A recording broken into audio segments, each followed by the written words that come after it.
broadcast button on the GoToWebinar control panel to allow all attendees to hear you. Hi This everyone, and system will welcome to notify you today's once you begin your webinar. broadcast. The First broadcast of is now all, I starting. want All to attendees are myself, in listen-only mode. Right, and today's topic is how to demonstrate and measure progress over time using Colorcards apps. I wanted to make sure that you can all hear me first, so if you can kindly indicate in the chat box that you can hear me okay, then we can get started.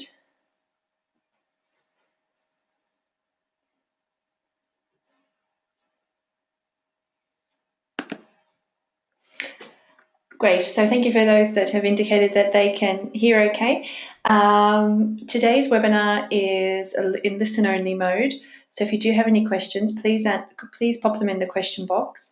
I'll do my best to answer them as we go, or if I have missed them, I'll answer them at the end of today's webinar.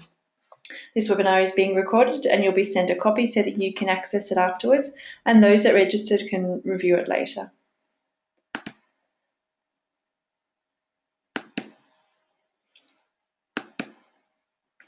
So the plan for today is to look more at how we measure and record progress, to review the Colorcards apps in more detail, and then talk a little bit about how I use the apps in the classroom to measure progress in particular. I'm going to show you some resources that Colorcards have available on their website in regards to intervention plans, and then we'll have a little bit of time for questions.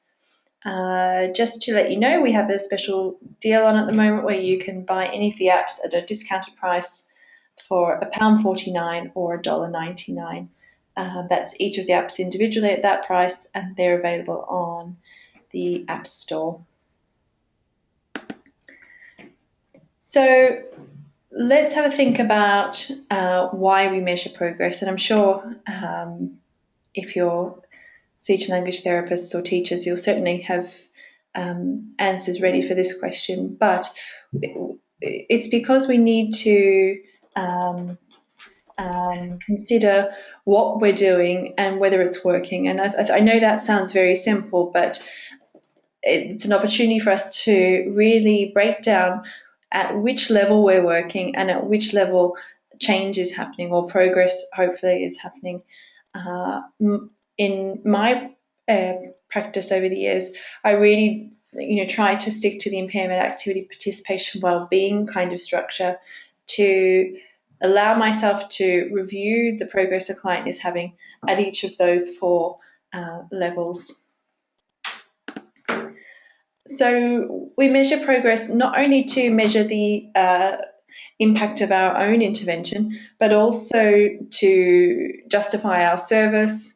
And I'm sure, as many of you would know, to be able to justify service delivery to our employers or to our districts and so on, so that it's really becoming not just measuring progress for that one child or that one student, but measuring progress for quality assurance, but also for justifying our jobs sometimes and justifying our services.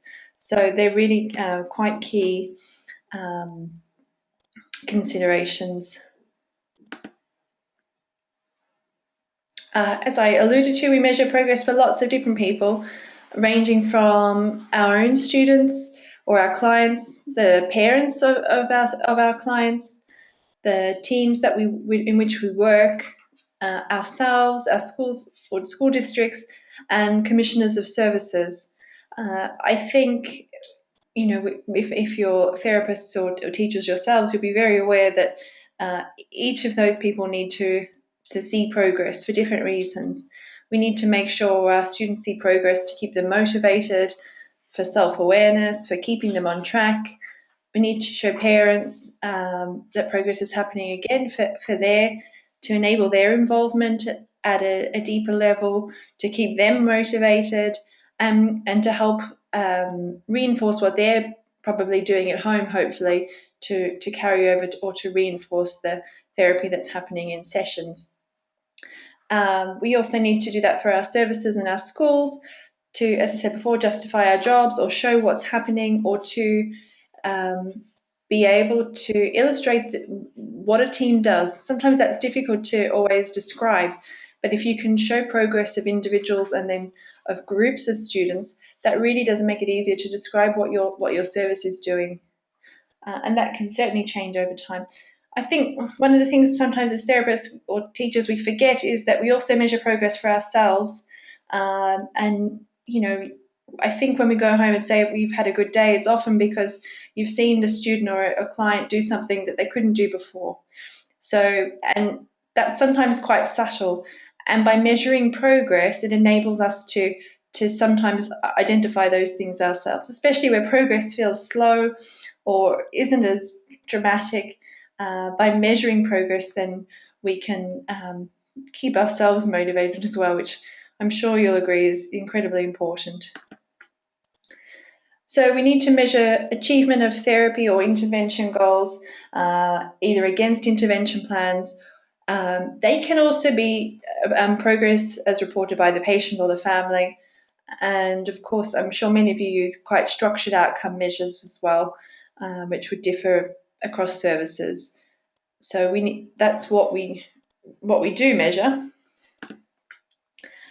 One of the things that came out this year from the Communication Trust here in the UK was a really nice framework for goal setting, which again, for me, it sits nicely because I really like the idea of matching things against impairment, activity, participation, and well-being. And this framework keeps it quite simple in that way. So if this is just an example, if the student had difficulty processing rapid auditory information, that would be the impairment level, or the impairment. And the activity that they had difficulty with was understanding long or complex sentences. It therefore obviously impacts on participation. So as you can see in this example, that the student's then not able to take part in lessons or tries to understand and get some of it, but then gets tired or is discouraged by negative remarks when they get the answer wrong. So those things are where things can break down at participation level. And then, of course, that has knock-on effects for well-being that I'm sure you can anticipate. So then to look at what the possible interventions are, or as a way of then setting goals for that student, we can look at how they can be either goals directly with the student, or they might be training goals or environmental changes that can happen to as part of our goal setting process. So what are the challenges of measuring progress over time? And I think these are going to be things that I hope resonate with you, but I think identifying outcomes to measure sometimes is difficult. It might sound like a straightforward thing, and sometimes for some clients it's very simple, that if they're having trouble with a particular sound, the outcome that you're aiming for is that they don't have trouble with that sound, or they can produce that sound. But sometimes outcomes are more subtle or more difficult to describe, and that's where I think I often come back to the activity and participation concepts and look at what I'm aiming for my client to do at those levels. It's also a challenge when measuring outcomes needs to serve different audiences. So we need to be able to show outcomes to students of all ages, to their parents, to our colleagues, and then to commissioners. So that information needs to be often presented in 4 or 5 different ways. From, based on it might be a coloured in progress chart with a student, through to, a detailed analysis of service outcomes that are presented to a commissioner. So I think for clinicians who are time strapped and find paperwork and admin side of things being difficult, then that can really pose a little bit of a challenge. So, I mean, I don't even need to spell out the difficulties that paperwork and time present to most therapists and teachers. I'm sure you are all more than aware of the difficulties in fitting those aspects into what can already feel like a very busy day. And then finally, you often have to deal with different sources of data. So you're drawing in data from formal assessments or from therapy observations, data from parental observations, teaching colleagues and so on. So there are different different information that has to come in and then all be put together in some sort of cohesive report. So I feel like that's often quite a challenge when you think about time as well. In measuring progress, of course, we look at quantitative change. We also look at qualitative change. And as I mentioned, sometimes that's difficult because you're having to draw in different sources of information and make sense of them in one big picture of how a client is doing. So it might be looking at the number of disfluencies, but then also a descriptive report about how they're doing in class. So there are lots of factors that we need to make sure we highlight to demonstrate progress and change.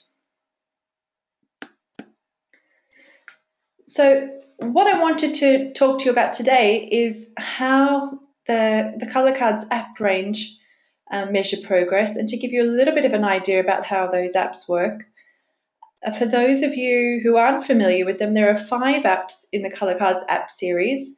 Everyday Objects, What Can You See? And then there are 3 apps within the sequencing range, Basic Sequences, 4-step, and 6 and 8-step sequences.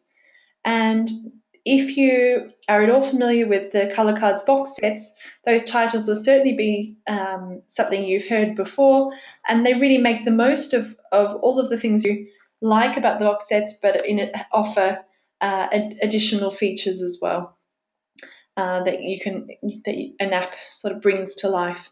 So I'm going to show you one of the apps today to give you a little bit of an idea about how it works. But in particular, I'm going to focus on how the reporting feature works. The nice thing about these apps, and I'll probably say this more and more, is that the reporting feature is consistent across the 5 apps. So once you know how one works, you will understand it for each of the apps, and in turn, the reports that you generate will be consistent across each. I think that's really a bonus. They've been designed to be used by teachers or therapists with multiple students, but they can also easily be used at home with a parent for buying them for one student, or indeed older clients as well. They've been designed with students in mind, but they've certainly been made to be inclusive for all ages. So the content is suitable for younger students through to older adults. And they've been designed to be adjustable so that the settings can be set up so that each app is set up to suit the person's needs, their age, their preferences, their content that's going to work for them. And Colorcards have designed them with the view that they would be used alongside intervention plans. So that's happened at the outset. It's not an afterthought. So that's underpins some of the ways that the recording is done, that the reports are generated, and the style of the apps really. So they're really designed to be used in the classroom and alongside intervention plans. Each of the apps has a reporting tool, as I mentioned, that's consistent across the 5 apps. I'm going to show you that in more detail in a moment. But what I'll do is switch over now and give you an idea of the apps in action. Bear with me, there's always a little bit of an adjustment while I switch on the program to reflect my iPad. So just give me a second and I will do that.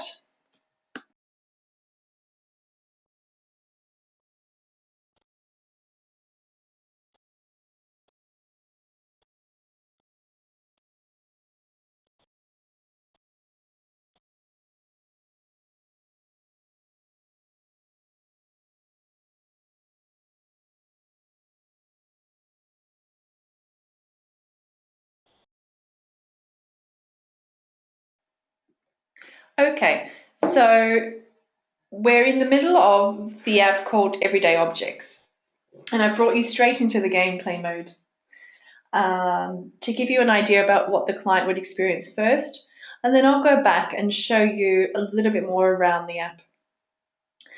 In terms of Everyday Objects, the idea is that you present a series of cards from the photo bank or images that you add yourself. And that these images are used to elicit either a verbal description or a name or a written description. You can do lots with this. It's really designed to be flexible. The image bank comes preloaded with a whole lot of everyday images, as the name might suggest, and then you're given a queuing question to tell me about this or tell me what you see, that sort of thing, across the bottom of the screen.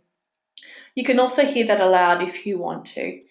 Let's assume that I've asked the student that I'm working with to just name the objects. So they say hairdryer, and then you can see down the bottom I've got the option of a check mark to indicate correct with help, or a cross to say it's wrong. So let's say they were right. We tap on that and the student receives visual reinforcement, and we move on to the next one. And here's the next picture. Let's assume that the child doesn't know these are horseshoes. They might be familiar with the object, but they don't have the access to the word or the name. So I, as the therapist, say it's something horses wear on their feet. Oh, horseshoes. So then I would mark them as correct with help.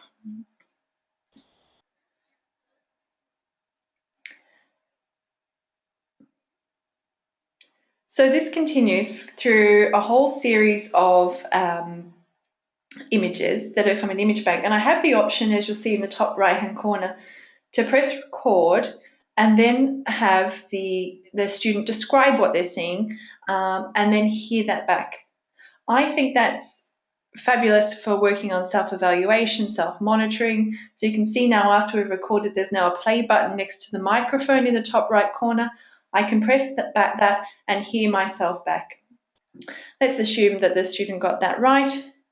One of the other things you'll notice in the bottom left-hand corner is you have a countdown, so there's a progress bar going, so I can see how the student is doing in terms of how many tasks they've completed. So they've finished 4 tasks, 5 tasks.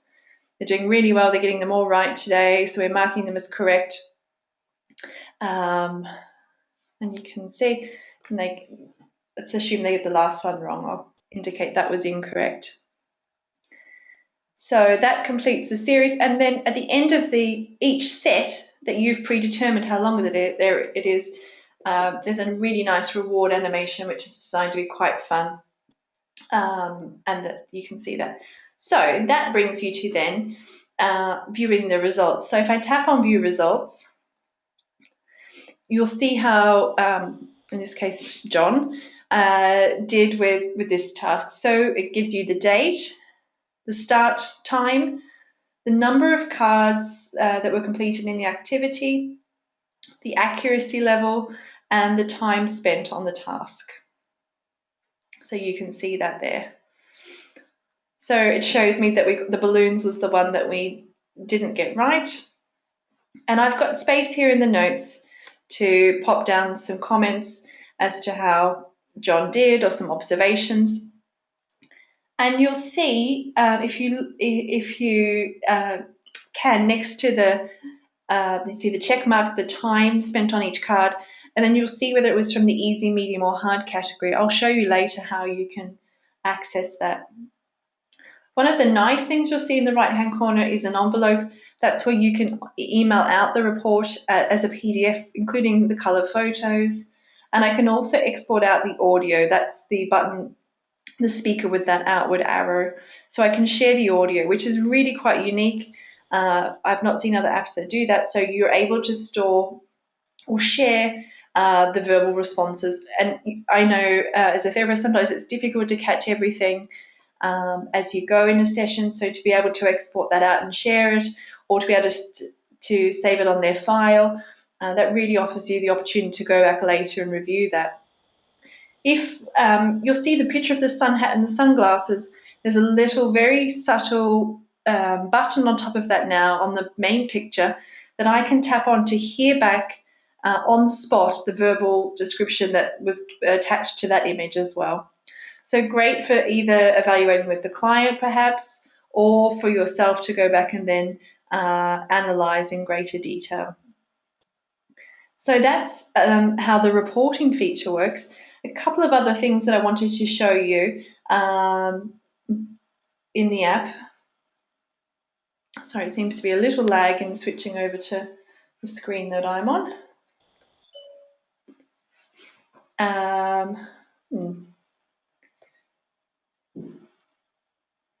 Don't know that it's why it hasn't picked up on. I've moved screens, but the webinar is still showing the one that I'm on. Let me see if I can adjust that for a second.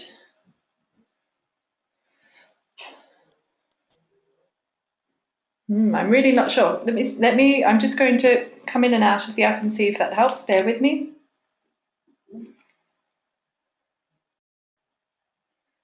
No, it doesn't seem to have reflected on the screen. I'm just going to restart the player. Bear with me for a second while I do that. I'm just going to very quickly.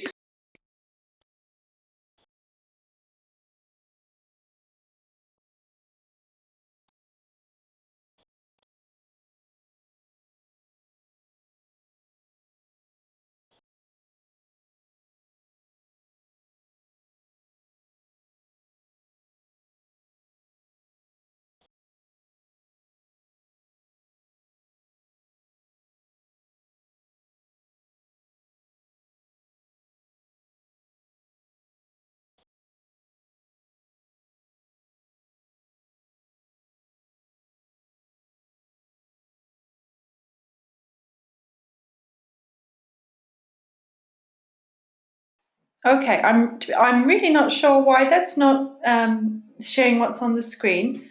That seems a little odd to me. But as you know, with technology, sometimes things go wrong. I was pleased to see, this is a little side note, that the CEO of Microsoft was doing a live demo last week, and his demo something happened and the whole thing crashed. So I feel slightly less flustered today than I normally would be, bearing that in mind.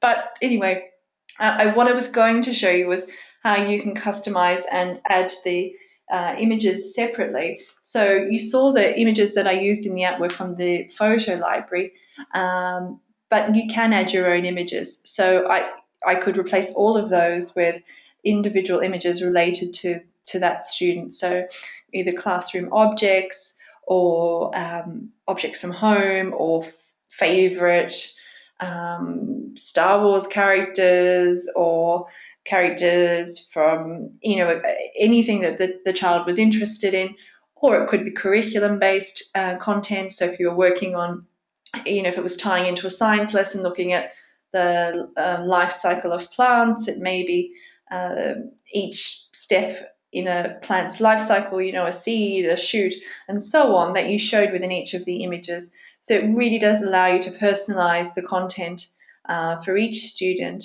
and make them easier or more difficult. And in that way, it's great for students or clients of all ages, really. Anyway, I'm pleased that you got to see the reporting feature, which is really the main thing I wanted to talk to you about today.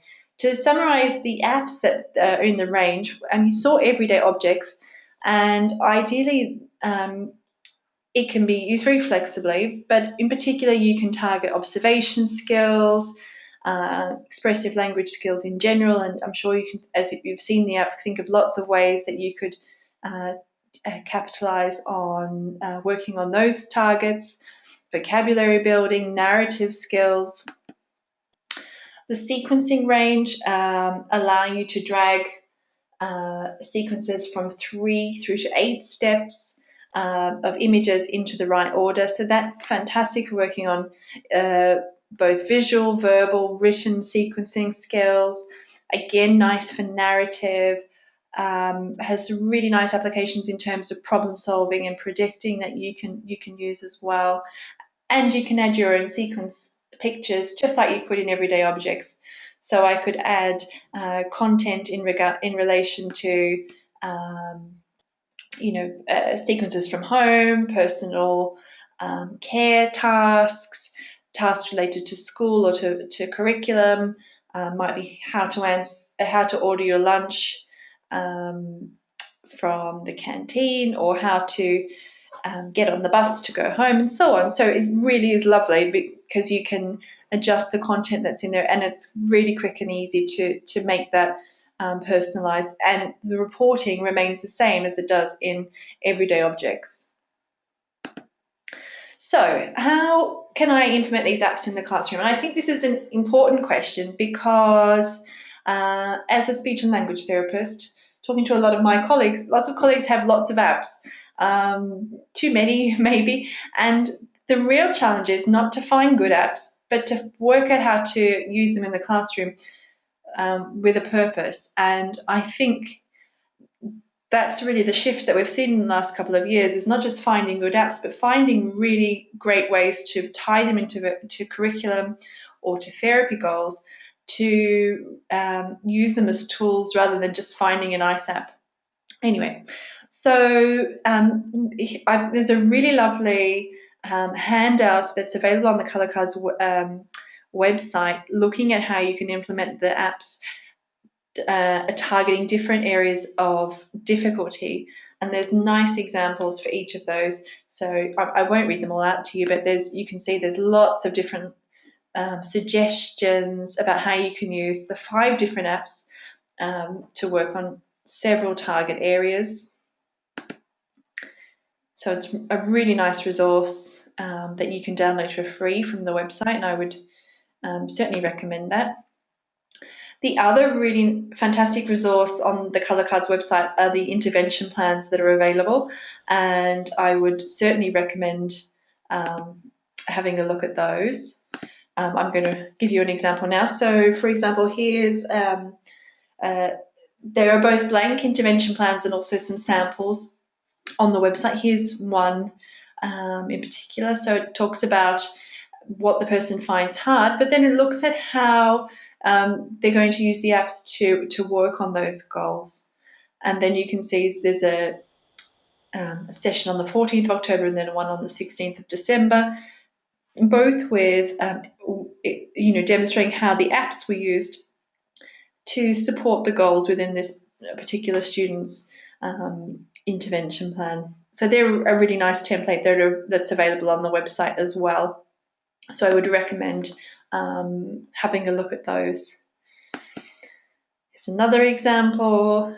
So you can see that this student, for example, was working on turn taking and asking questions. So some of the pragmatic and social goals that he obviously had, and he was able to use What Can You See, which is one of the apps available in the Colorcards range, to work on those goals with his therapist or his teacher. So these templates are all available at that address on the screen right now. And we also have a really nice video that I think's lovely of a young boy who's been using the Colorcards apps, and his mum talks about some of the progress he's made since picking those up. So do have a look at that as well. I'll leave that on the screen while I answer your questions, which there are a couple that have popped up on the screen, but please feel free to ask any more questions now. We've got a few more, sort of 5 or 10 minutes that we can answer questions. Apologies again about the difficulty with showing you the screen sharing for how to do the customization, but fortunately you saw how the app works and how to do the reports, which was the main section. So I'm just going to have a quick look at some of the questions. The first one of the questions was about ASHA CEUs for this webinar. No, we're not registered with ASHA to provide CEUs, but I don't know if you can self-report your CPD. That may be an option. Another question also regarding continuing education hours, certificates for the webinar. We can send out a certificate to confirm your attendance and the topics that were covered in the webinar. So if you would like that, please do contact us at Colorcards. And I don't know if there are any other questions. Please feel free to ask them while we're online for the next few minutes. And I'd be more than happy to answer those. But I really recommend that if you want to have a look at the templates, they're free to download. the video, and also if you are interested to take advantage of the special offer where the apps are on sale. I did see a hand going up. If you can just type your question in the question box, I can try to answer those. Yes, again, absolutely, we will send certificates of attendance. That's not a problem. We will do that shortly after the webinar finishes this week. Another question, yes, about the Apple versus Android question. Every webinar we get this question, don't worry. I know the apps are currently only available for iPad. At this stage, they're not on Android, but I've certainly passed that back on to Colorcards that it's a question we get asked every webinar and at every event we attend. So that information has definitely gone back to Colorcards. Another question, a good question. So how are the apps used in groups of 2 to 3 children in speech therapy? The nice thing is, as I said, you can set up tasks for each child. So you can either set them up and record answers against a child, or you can run on the guest mode. If you run on the guest mode, then you would be able to use the apps without recording responses against one particular student. The nice example I can think of is either using everyday objects or what can you see, or indeed the sequences apps, and taking it in turns to one reveal or one look at one card, passing it on to the next person, or reflecting it on the screen, the shared screen in the classroom. That would be possible. But you can also customize how many cards happen in each set. So you might just have 2 or 3 cards for student 1 and then do 2 or 3 cards for student 2 and 3 and so on. And then you could record progress for each child. You can customize things. So for example, you can take out that reward animation if you want to make things quicker. You can take out the sound effects and things like that. So you can do all sorts of things to customize it to use in one-to-one or in group therapy. Another question about age range for the app. And absolutely, I would say that the app range is incredibly suitable for older students. In fact, it's used a lot by adults, a therapist working with adults with aphasia, for example, as well, because you can add any content in there. So it's been designed to be not be childish, but be child friendly. You can see it's quite a plain surrounds to the app. And so you can turn off the animation, for example, if that wasn't appropriate. However, I think lots of older students also enjoyed the animation that's in the apps. And the key to these apps is that you can customize the content. So if you added in images of things that were pertinent to older students, things that they were interested in, that would really make it very, very relevant. Okay, so I think that rounds off all the questions that we've been asked this afternoon. Thank you very much. Oh, let me see. Sorry, no, that was the last question. Thank you very much for your time, everybody. I'll be online for a couple more minutes if you do have any final questions. But please take advantage of downloading those free resources. Do email us any questions you have. And we look forward to seeing you at the next Colorcards webinar. Thank you and bye.